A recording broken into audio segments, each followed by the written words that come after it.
Exercise 3.2 का first हम पढ़ेंगे। देखो क्या दिया है, two circle having radii 3.5 centimetre and 4.8 centimetre touch internally, find the distance between their centre.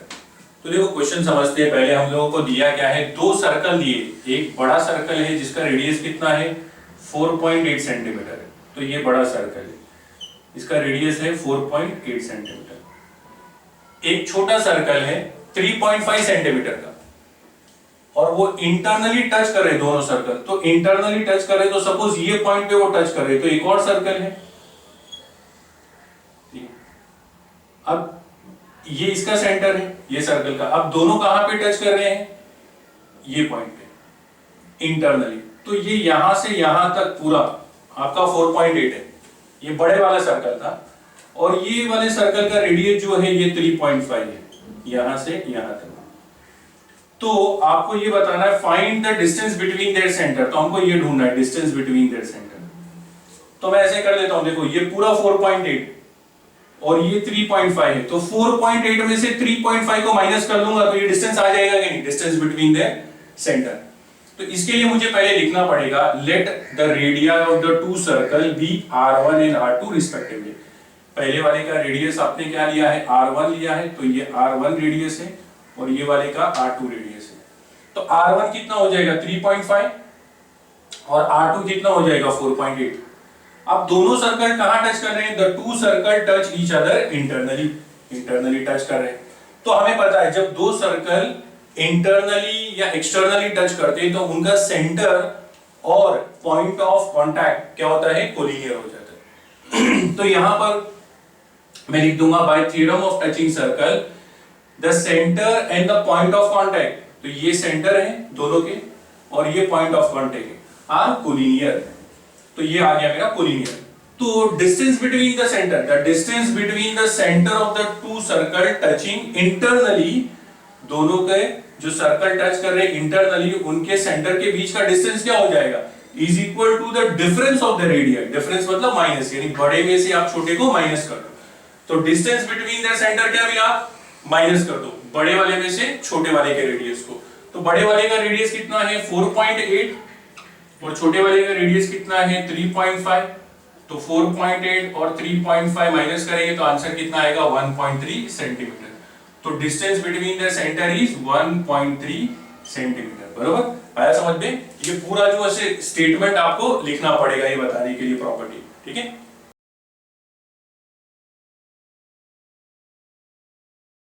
Question number 2 पढ़ेंगे। देखो क्या दिया है, two circle having radii 5.5 centimetre and 4.2 centimetre touch externally. तो देखो मेरे पास दो सर्कल है, एक का रेडियस 5.5 है और एक का रेडियस 4.2, दोनों कहां पर टच कर रहे हैं एक दूसरे को, externally. Find the distance between their centre, आपको दोनों के सेंटर के बीच का डिस्टेंस ढूंढना है। तो हमने प्रॉपर्टी क्या पढ़ी, अगर एक दो सर्कल एक्सटर्नली टच करते हैं तो दोनों के सेंटर के बीच का डिस्टेंस क्या हो जाएगा, सम ऑफ द रेडियस, दोनों को प्लस कर लेंगे तो आंसर आ जाएगा। लेकिन आपको बताना पड़ेगा ना ये कोलिनियर है, तो उसके लिए आपको लिखना पड़ेगा स्टेटमेंट। तो मैं क्या लिखता हूं, let the radii of the two circle be r1 and r2 respectively. तो r1 कितना है 5.5 है और r2 कितना है 4.2 सेंटीमीटर है। अब दोनों सर्कल कैसे टच कर रहे हैं, externally, the two circle touch each other externally. By theorem of touching circle the centre and the point of contact are collinear. जब दो सर्कल एक्सटर्नली टच करते हैं तो उनके सेंटर और पॉइंट ऑफ कांटेक्ट क्या हो जाते हैं, कोलिनियर हो जाते हैं। तो अब दोनों के बीच का distance, the distance between the centre of the circle touching externally is equal to the sum of the radius, is equal to sum of the radius, मतलब आप दोनों को प्लस कर दोगे। तो distance between the centre is equal to r1 plus r2। अब r1 कितना है आपका 5.5 और r2 कितना है आपका 4.2, तो आप प्लस कर लोगे तो कितना आ जाएगा 9.7 सेंटीमीटर। तो distance between their centre is 9.7 centimetre. आया समझ में, ठीक है। क्वेश्चन नंबर 4 पढ़ेंगे। देखो क्या दिया है, को डायग्राम दिया है। In figure the circle with centre P and Q touch each other at R। तो R पे जो है दोनों सर्कल टच कर रहे हैं। अब दोनों सर्कल टच कर रहे हैं, आर पे एक्सटर्नली टचिंग कर रहे हैं ना, तो हम बोल सकते हैं कि उनका सेंटर और पॉइंट ऑफ कांटेक्ट कोलिनियर है, इससे पहले हमने पढ़ा। और क्या क्या है हमारे पास, a line passing through R meet the circle at point A and B. R से एक लाइन जा रही है, बराबर, ये पॉइंट आर से एक लाइन जा रही है और ए और बी पे सर्कल को मिलती है। तो मुझे प्रूव दैट करना है AP is parallel to BQ. तो देखो अगर मैं डायग्राम में देखता हूं तो एपी और बीक्यू मुझे दो पैरेलल लाइन की तरह दिखती है कि नहीं, ये और ये लाइन कब पैरेलल होगी, जब उनके बीच में कोई भी या तो अल्टरनेट एंगल, करस्पॉन्डिंग एंगल या फिर इंटीरियर एंगल जो है आएगा।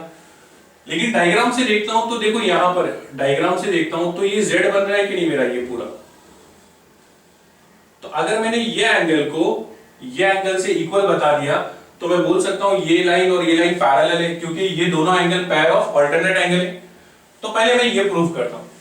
उसके लिए मैं क्या करूंगा, देखो मैं ये दो ट्राइंगल ले लेता हूं, बराबर, और ये यहां पर देखता हूं कि ये एंगल और ये एंगल,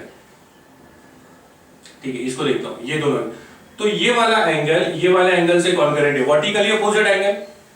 तो मैं इसको इस तरीके से करता हूं, सपोज इसको मैं नाम देता हूं 1 और इसको मैं नाम दे देता हूं 2।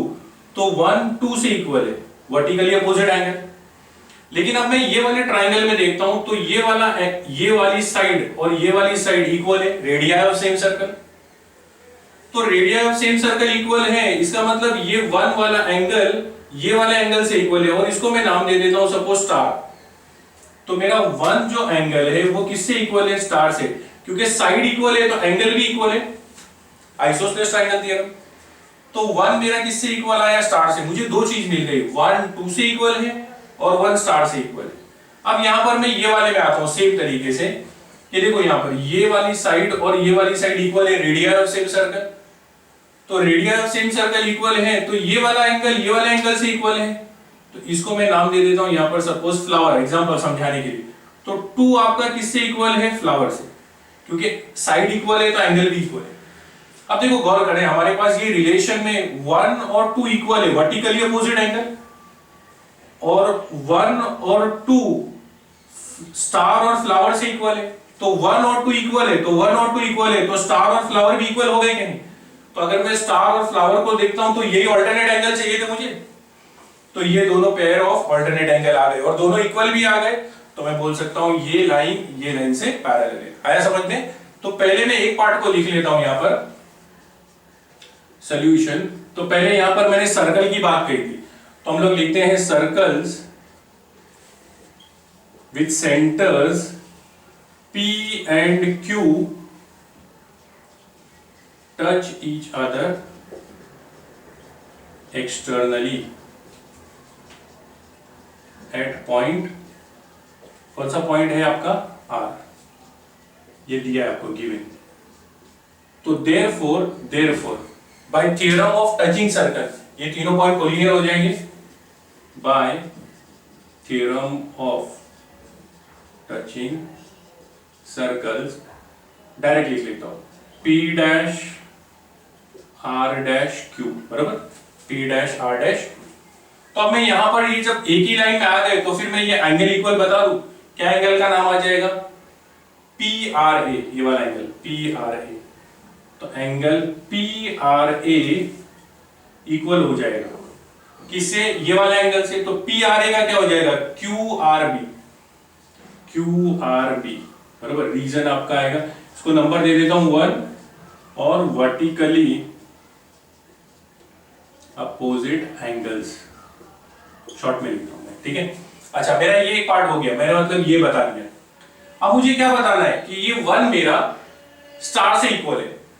तो मैं पहले ये वाले ट्राइंगल में आता हूं, ये वाले ट्राइंगल में ये 1 स्टार से कब इक्वल होगा, ये साइड और ये साइड इक्वल है इसके लिए। तो मैं लिखता हूं इन ट्राइंगल, कौन सा ट्राइंगल ले लेता हूं मैं, APR, इन ट्राइंगल APR क्या इक्वल है, सेग PA is congruent to seg PB, sorry, PA is congruent to seg PR, radii of same circle। तो अब यहां पर PA PR से इक्वल है, तो यहां पर पीए और पीआर ये वाला एंगल और ये वाला एंगल बना रहे हैं, तो ये वाला एंगल देखो 1 को हमको स्टार से इक्वल बताना, तो ये वाला एंगल मेरा कौन सा है, पी आर ए। तो angle P R A is equal to star में कौन सा एंगल आ रहा है आपका, P A R, angle P A R, बराबर। यहां पर आप इसको नंबर 2 दे दो और लिख देंगे isosceles triangle theorem, isosceles triangle theorem short में लिखना है मैंने। अब ये वाला पार्ट मेरा आ गया। अब मैं चलता हूं ये वाले ट्रायंगल पे, तो ये वाले ट्रायंगल पे भी सेम चलेंगे, ये वाला और ये वाला इक्वल है रेडिया ऑफ सेम सर्कल, तो 2 और फ्लावर आपका इक्वल आ जाएगा। तो इन ट्रायंगल यहां पर क्या नाम दिया था, ए पी आर दिया था, तो यहां पर नाम देंगे B Q R, B Q R. Seg क्या नाम है हमारा, तो ये ले लेता हूं मैं, Q B is congruent to seg Q R, radii of same circle, radii of same circle. तो ये और ये और ये इक्वल है, तो ये वाला एंगल और ये वाला एंगल इक्वल है। ये वाला एंगल 2 किससे इक्वल है, आपका फ्लावर से इक्वल है, तो देयरफॉर एंगल, अब 2 का नाम देखो कैसे लिखेंगे हम लोग, क्यू आर बी, क्या लिखेंगे, क्यू आर बी। तो मैं ये लिख रहा हूं ना, Q R B is congruent to angle. अब यहां पर आ जाता हूं, तो फ्लावर है मेरा, तो फ्लावर का नाम क्या है, ये वाला फ्लावर है, तो इसका मैं नाम क्या ले लेता हूं, क्यू बी आर, बराबर। क्या नाम ले लूंगा, क्यू बी आर। तो Q R B is congruent to Q B R, Q B R. इसको नंबर दे देता हूं 3 और isosceles triangle theorem, isosceles triangle theorem आया समझ में। तो यहां तक आ गया मैं। अब देखो यहां पर ये मैंने तीनों कंडीशन जो है यहां पर लिख ली। अब देखो यहां पर आपका P R A, P R A, तो ये पी आर ए है equal to Q R B, ये क्यू आर बी से इक्वल है, तो ये दोनों एंगल इक्वल है, तो ये दोनों एंगल भी इक्वल आ जाएंगे। तो therefore angle P A R is equal to angle Q B R, बराबर। ये दोनों यहां पर इक्वल है, तो ये दोनों भी इक्वल आ गए। इसको मैं नंबर दे देता हूं 4। ये कहां से आया, फ्रॉम 1 2 3, 1 2 एंड 3, बराबर। अब यहां पर तक आ गया मैं। अब देखो यहां पर ये पी ए आर देखता हूं, तो ये वाला एंगल है स्टार, और क्यू बी आर देखता हूं, तो ये फ्लावर वाला है, तो ये पूरा एंगल मेरा कॉन्ग्रुएंट आ गया कि नहीं। तो मैं इसको दैट इज कर लेता हूं, पी ए आर को पी ए बी बोल देता हूं, P A B congruent to A B Q, A B Q बोल देता हूं। Q B, P A R को मैंने पी ए बी बोल दिया, और क्यू बी आर को क्यू बी ए बोल देता हूं, तो यहां पर आ जाएगा मेरा क्यू बी ए, ठीक है। और यहां पर रीजन लिख देता हूं A dash R dash B, A dash R dash B. अब ये दोनों ही एंगल बराबर पेयर ऑफ ऑल्टरनेट एंगल है, तो angle P A B and angle Q B A are pair of alternate angles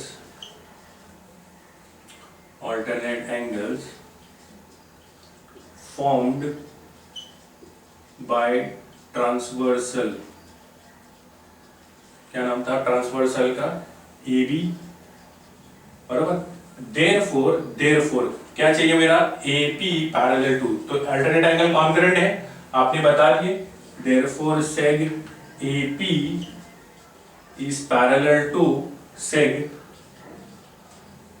BQ। Reason आएगा alternate angle test, alternate angle test आया समझ में, ठीक है। तो ये मेरा एक प्रूव हो गया, ठीक है। अब चलते हैं हम लोग ट्राइंगल को सिमिलर करना है। कौन सा ट्राइंगल लेना है, एपीआर। तो अब थोड़ा सा यहां पर देखते हैं हम लोग ये वाला पार्ट कि एपीआर ये वाला ट्राइंगल है, और आर क्यू बी ये वाला ट्राइंगल। तो इसमें एक तो मुझे वर्टिकली अपोजिट एंगल ही मिल गया कॉन्ग्रुएंट, और एक ये वाला एंगल हमने इसको स्टार नाम दिया था और इसको फ्लावर दिया था, तो ये भी इक्वल आया ना हमारा। तो मैं यहां पर लिख लेता हूं इन ट्राइंगल, क्या नाम देने के लिए बोला है, A P R and triangle R Q B comma, एक तो वर्टिकली अपोजिट एंगल मिला था, तो वर्टिकली अपोजिट एंगल ये है मेरा पी आर ए, बरोबर। देखो P R A is congruent to Q R B, यहां पर मिली आपको congruent to Q R B. आप चाहिए तो वर्टिकली अपोजिट एंगल लिख सकते हो, वर्टिकली अपोजिट एंगल्स। दूसरा एंगल मुझे यहां पर मिला पी ए आर, कहां पर मिला था, यहां पर पी ए आर, ये रहा, is congruent to Q B R. तो angle P A R is congruent to angle Q B R, कहां पर मिला है मुझे, क्यू बी आर फ्रॉम 4। अब देखो ट्राइंगल को मुझे सिमिलर करना है, तो दो एंगल मिल गए मुझे, तो मैं क्या कर सकता हूं, सिमिलर बता सकता हूं। Therefore triangle APR is similar to triangle RQB। कौन सा test, by angle test of similarity. अब ये हो गया मेरा। अब मुझे थर्ड पे, सेकंड हो गया, मुझे थर्ड पे आना है, RQB ढूंढना है मुझे। तो देखो यहां पर RQB, तो मैं ये वाले ट्राइंगल में आता हूं, RQB मतलब ये एंगल ढूंढना है मुझे। और PAR मुझे कितना दिया है, PAR ये एंगल मुझे 35 दिया है, तो PAR 35 है, तो ये वाला एंगल भी मेरे पास 35 आ जाएगा कि? तो यहां पर मैं पहले लिख लेता हूं कि angle PAR is equal to 35 degree given. लेकिन PAR किससे इक्वल है आपका, PAR QBR से इक्वल है, तो मैं लिखता हूं angle PAR is congruent to angle QBR। देखो यहां पर है PAR is congruent to QBR, कहां से आया, फ्रॉम 4। तो देयरफॉर एंगल QBR भी कितना हो जाएगा, 35 डिग्री। अब देखो इधर एंगल QBR ये 35 डिग्री है, तो ये वाला एंगल भी 35 डिग्री है क्या नहीं, क्योंकि ये और ये एंगल इक्वल था, कहां पर है, ये QBR किससे इक्वल है आपका, QRB से। तो यहां से मैं ले लेता हूं angle QRB is congruent to angle QBR, बराबर। कहां से आया, फ्रॉम 3। तो therefore angle QRB is equal to 35 degree. तो ये भी एंगल कितना आ गया मेरा, 35 डिग्री। अब देखो ये वाला ट्राइंगल देखता हूं मैं, ये वाला QRB में ये एंगल और ये एंगल सबको प्लस कर दूंगा तो 180 डिग्री आएगा। तो यहां पर मैं लिखता हूं इन ट्राइंगल QRB, एक एक एंगल को लेता हूं, पहले ये वाला एंगल लेता हूं QRB प्लस, अब ये वाले एंगल को लेता हूं QBR प्लस, अब ये वाले एंगल को ले लेता हूं क्योंकि ये ढूंढना है आपको, RQB is equal to 180 degree. Reason आएगा sum of angles of a triangle is 180 degree. अब देखो ये वाला एंगल आपको कितना मिला है ऊपर, QRB कितना मिला है, 35 डिग्री, प्लस QBR कितना मिला है, ये भी 35 डिग्री मिला है, प्लस RQB आपको नहीं पता, इज इक्वल टू 180 डिग्री। तो 35 और 35 कितना हो गया, 70, plus angle RQB is equal to 180 degree. Therefore angle RQB is equal to, ये 70 ये तरफ आकर माइनस हो जाएगा, 180 माइनस 70, तो angle RQB is equal to 110 degree.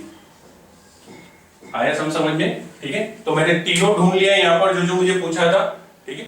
चलो क्वेश्चन नंबर 5 पढ़ेंगे, क्या दिया है, in the figure circle with centre A and B touch each other at point E। तो E पे टच कर रहे हैं वो दोनों, तो यानी दोनों एक्सटर्नली टचिंग सर्कल है। Line L is a common tangent which touches the circle at point C and D respectively. L common tangent है जो C और D पे दोनों सर्कल को टच कर रहा है। Find the length of CD, आपको CD का लेंथ ढूंढना है if the radii of the circle are 4 centimetre and 6 centimetre. तो देखो सर्कल का आपको रेडियस दिया है, तो ये वाले सर्कल का रेडियस ये 4 हो जाएगा और ये वाले सर्कल का रेडियस 6 हो जाएगा, बराबर। आपको सीडी ढूंढना है, तो हम लोग क्या करते हैं, देखो डायग्राम में हमको ये रेडियस नहीं दिया, तो हमने कंस्ट्रक्शन में बना लिया है और यहां पर हमने कंस्ट्रक्शन में एएफ को डीबी से या बीडी से परपेंडिकुलर भी बनाया। अब मुझे सीडी ढूंढना है यहां पर गौर कर, ठीक है, सीडी ढूंढना है, तो मैं क्या करूंगा यहां पर, ठीक है, यहां पर ये 4 है तो ये भी 4 हो जाएगा और ये रेडियस 6 है, ये रेडियस 6 है तो ये भी रेडियस है तो ये भी 6 हो जाएगा।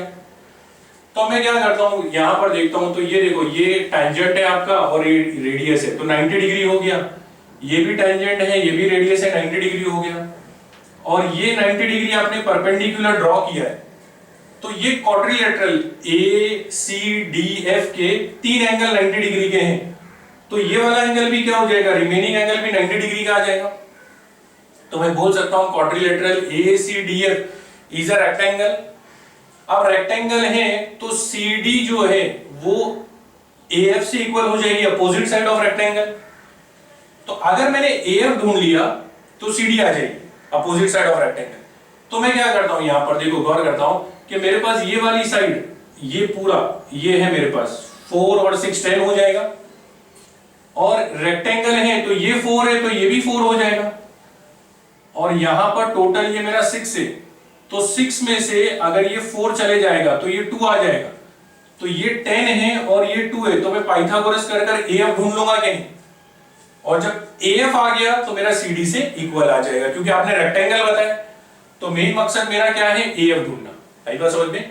तो पहले मैं क्या करता हूं, ये सारे का रेक्टेंगल बनाने की कोशिश करता हूं। रेक्टेंगल कैसे बताऊंगा, उसके लिए मुझे जो जो चीज की जरूरत पड़ती है उसकी पहले मैं लिख लेता हूं। तो पहले मैं क्या लिखता हूं, circle with centre A and B touch each other externally at point E given, therefore by theorem of touching circle A dash E dash B, बराबर, ए डैश बी कोलिनियर आ गया।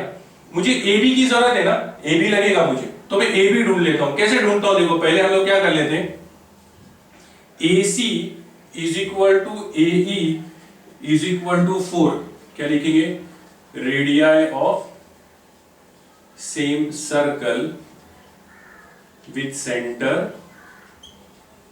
ए, बराबर। तो मुझे यहां पर ए ही मिल गया, इसकी मुझे जरूरत पड़ेगी तो नंबर 1 दे देता हूं।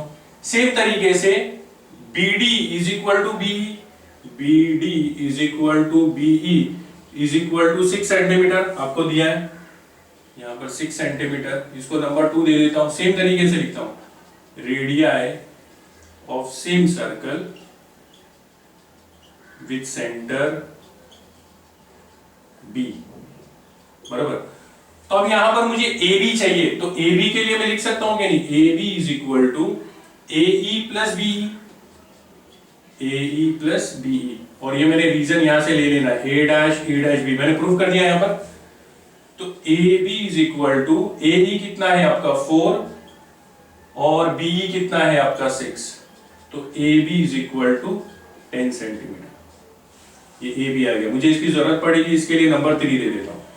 अब ये मेरे पास 10 आ गया, बराबर, ये वाला पार्ट भी मैं ढूंढ लेता हूं, बराबर, लेकिन पहले मुझे रेक्टेंगल बताना पड़ेगा। तो रेक्टेंगल के लिए मैं क्या ले लेता हूं, ये एंगल मेरा 90 डिग्री है और ये एंगल 90 डिग्री है, तो यहां पर मैं लिख लेता हूं एंगल ACD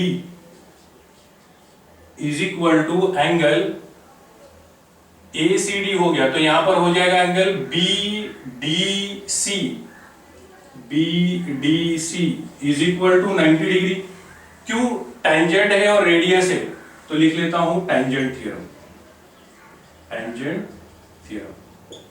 अब देखो आपको BDC नहीं चाहिए, मैं इसको दैट इज करके, अच्छा इसकी जरूरत पड़ेगी, इसके लिए मैं नंबर ले लेता हूं 4, ठीक है, ये मिल गया मुझे। अब मैंने यहां पर एक कंस्ट्रक्शन किया है कि नहीं, AF इज परपेंडिकुलर, तो यहां पर लिखता हूं, यहां पे लिख लेता हूं मैं, draw सेग AF perpendicular seg BD such that B dash F dash D, B dash F dash D, ये मेरा आ गया कंस्ट्रक्शन। तो देयरफॉर ये वाला एंगल 90 डिग्री हो गया AFD, angle AFD is equal to 90 degree.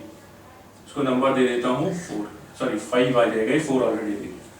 अब देयरफॉर इन क्वाड्रिलेटरल ACDF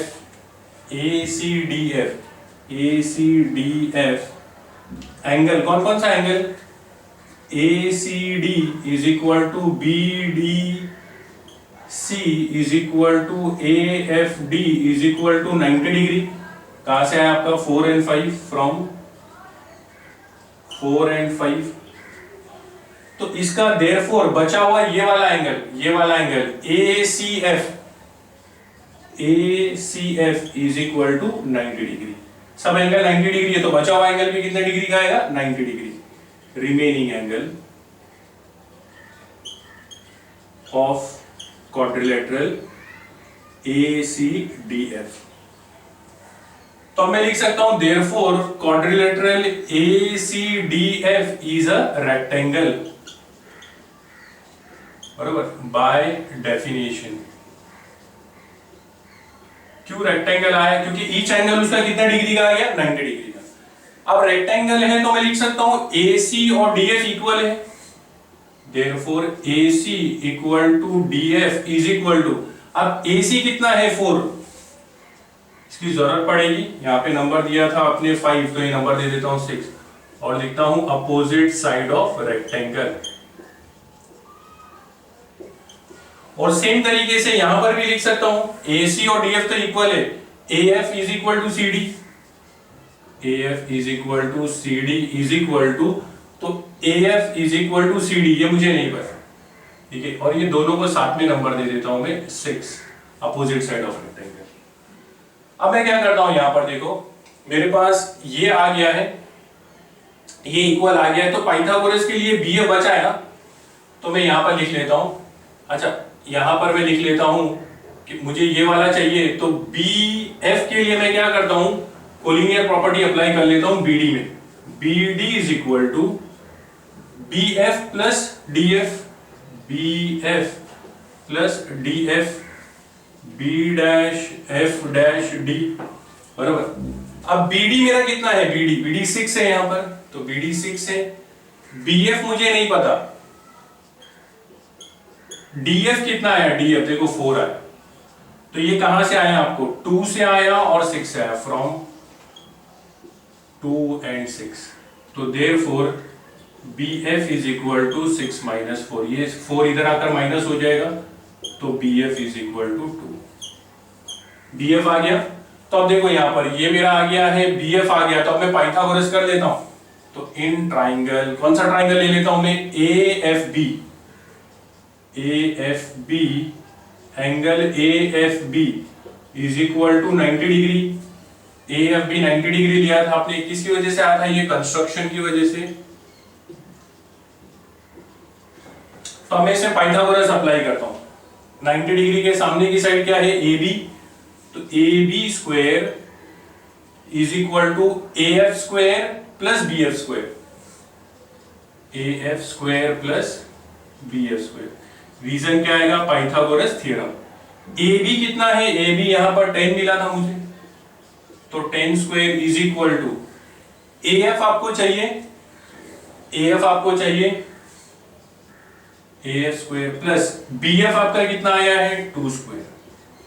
ये देखो कहां से आया, अभी 10 कहां से मिला आपको, 3 से मिला, और इसको मैं नंबर दे देता हूं 7, तो फ्रॉम 3 and 7, तो ये हो गया 110 का स्क्वायर, AF स्क्वायर प्लस 2, तो therefore AF square is equal to, ये इधर आकर माइनस हो जाएगा, 100 माइनस 4, तो AF square is equal to 96, बराबर।